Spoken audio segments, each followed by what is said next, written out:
Well, welcome everyone. This is another video to go over some of the things that I've been covering in my algebra class. Right now, we're learning how to solve linear systems by substitution.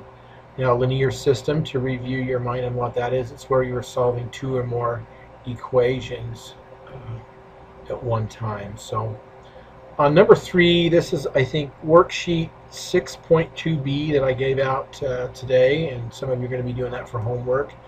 So we're going to go through problems 3 and 4 together, and we can use those for tutorials to help you finish the other 6. I think there's 8 on the worksheet. So we'll go ahead and get started now. The first step is to put each one of these equations in slope-intercept form, and I'm going to go through all the steps. There was some questions in class today which makes me believe that some of you have forgotten, unfortunately, have forgotten how to put an equation in slope-intercept form. So we're going to review that. Okay, to put it in slope-intercept form, you're going to focus on the x term. So if that's a negative 2x, I want to add 2x to each side. If it was a positive 2x, I would subtract x from each side, because I want this term to go to 0. So in this case, where it's a negative 2x, I'm going to add 2x to each side. So you can see that's going to be gone, and now the equation that I end up with will be 16y equals 2x minus 16. Now we got to clear the number in front of the y, so we're going to divide by 16 to everything, and the parts that we can simplify will simplify. 16 over 16 is 1, so that'll just be 1y or y, and then 2 over 6 is 1/8, so 1 over 8x, and then negative 16 divided by 16 is the negative 1. So there we go. So that's how we're going to do it. So now there's a shortcut that I've been taking in class, and it's been causing some of you some grief, and I'm just going to go ahead and do it here. We know that the 7x is positive, so I'm going to take it to the other side, and then I know that's going to be gone, and everything's going to be divided by 8. So this equation will be y equals a negative 7 over 8x plus 5. Okay, so those are the two equations written in slope-intercept form. Let's go ahead and rearrange my page now and get rid of some of this work right here that we don't need to see. And let's move this back up where we can begin to work on it here. All right. Okay, now that we've got it in slope-intercept form, the next step that we need to do is to set the right-hand sides together. Well, there's a y on the left, and then the x term and numbers are on the right. There's again a y on the left, and then there is the x term and a constant on the right. So we're going to set both right-hand sides equal to each other, so that will give us a 1 over 8x minus the 1. I'm going to write that over 1, and then a negative 7 over 8x plus 5, and I'm going to write that over 1 so I can see what my denominators are. Now what we've been learning about in class, and we learned this some time ago, is how to find a common denominator. Well, we know that 1 times 8 is 8, so we know the common denominator has to be 8. Well, I need to multiply this bottom denominator 1 by an 8, but I have to do it in a way to where I don't change the value of this number. Well, I can use 8 over 8 is another form of 1. It has the 8 that I need with it, so this is how this equation is going to change. 1 over 8x minus 8 over 8. See, there we go. It changes that. That's still a negative 1, but it's written so that I have a common denominator. Let's do it to this other side. That already has an 8 with it there, so I'm going to multiply this one by 8 over 8. So I have a negative 7 over 8x. And this will be a plus 40. over 8. Now that all our denominators are the same, we've talked a lot about why we can cancel these out. And to review that, if I wanted to cancel out 8 on the bottom, we know 8 over 8 is the same as 1. So I could multiply 8 to everything. And then you see all the 8s would cancel. 8 over 8 is 1, so that cancels, that cancels, that cancels to 1, and that cancels to 1. So what am I left with? Well, you're just left with the numerators. 1x minus 8 equals a negative 7x plus 40.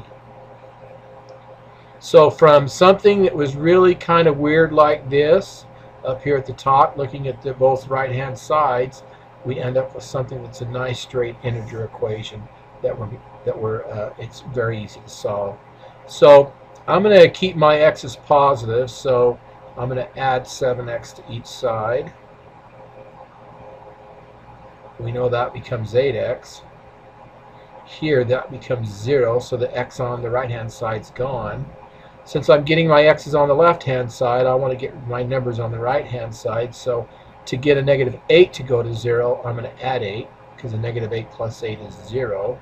If I do it to this side, I have to do it to the other side. So now let's see what we've got. These are gone because they equal 0. So the left-hand side is 8x. On the right-hand side, I have 48. A nice simple equation to solve there. We'll divide 8 into each side. So for number 3, the x value for the ordered pair is x equals 6. Now to find our y, what we've talked about is that if I know the x, I can take one of these equations up here at the top that I started with, use 6 for the x, and then I can solve for the y. So I know I have a negative 2 times the x, which is 6, plus 16y equals a negative 16. So let's simplify this to a negative 12 plus 16y equals a negative 16. And now we're going to divide by a negative 12. So we're not going to divide by a negative 12, sorry. That's not what I want to do here. Let me get back up. I want to add 12, sorry. That is a lot better, isn't it? So that goes to 0. This goes to a negative 4. Now I've got 16y equals a negative 4. Divide each side by 16. So y equals a negative 4 over 16. Or y equals a negative 1/4. So my ordered pair that is the intersection point of these two linear equations would be x is 6 and my y is a negative 4 over 16 simplifies to a negative 1 over 4. So my ordered pair is 6 and a negative 1/4. Okay, we'll go ahead and start number 4.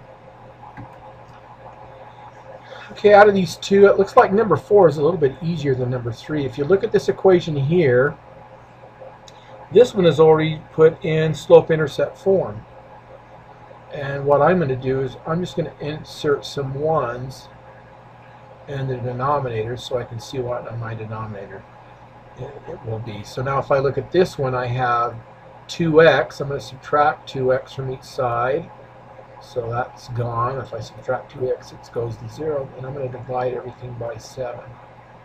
So my other equation, go ahead and erase what I've done there. So you see what I've done, what I plan on doing? So I know this will be y equals a negative 2 over 7x plus 25 over 7. Now when you have a term like this on the end, that's the y-intercept, don't put it as a mixed fraction. That would be 3 and 4/7. Just leave it as an improper fraction. It's going to make it a lot easier to clear your denominator later. So just leave it just like it is. Don't worry about it. So let's go ahead and do our right-hand side. So the y equals is going to drop away. So now I have 3 over 1 x minus 3 over 1 equals a negative 2 over 7x plus 25 over 7. And it looks like to clear my denominator I need to multiply everything by 7, correct? Now I could do 7 over 7, 7 over 7. We know the denominator is going to drop.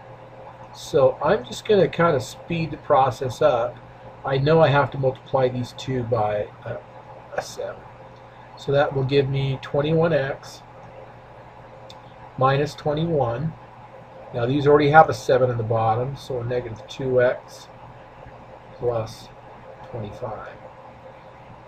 So some of the things that you're always going to look for is you're going to look at your denominators, figure out what you can multiply each term by to clear your denominator.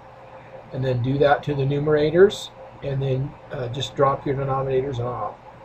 They'll just cancel out.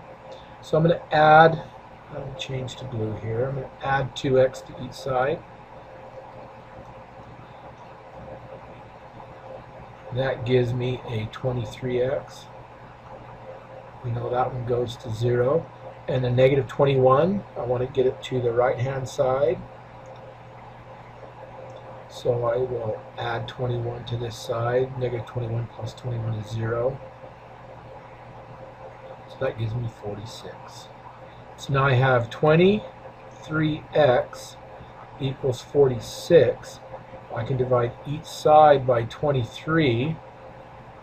That goes to 1. So x equals 26 divided by 23 is 2. So x equals 2.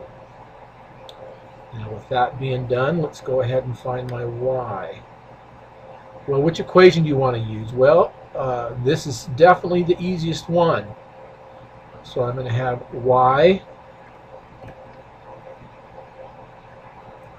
My x is 2, so that'll be 3 times 2, and then minus 3. So y equals 3 times 2 is 6 minus 3. So y equals 3. So this ordered pair, put it up here, when x is 2, y is 3, and that will be a solution to both of these two equations here. So that's a short walkthrough for the 6.2 B worksheet. There's problems 1 through 8. And yeah, I know when you get down to 7 and 8, they're going to be kind of tough, but that's just the way that it goes. And good luck with your homework. Thanks for tuning in. If you have a comment or a question and you're on YouTube, go ahead and post a comment, and I will address the question in class. Thanks for tuning in, and have a good evening. Bye-bye.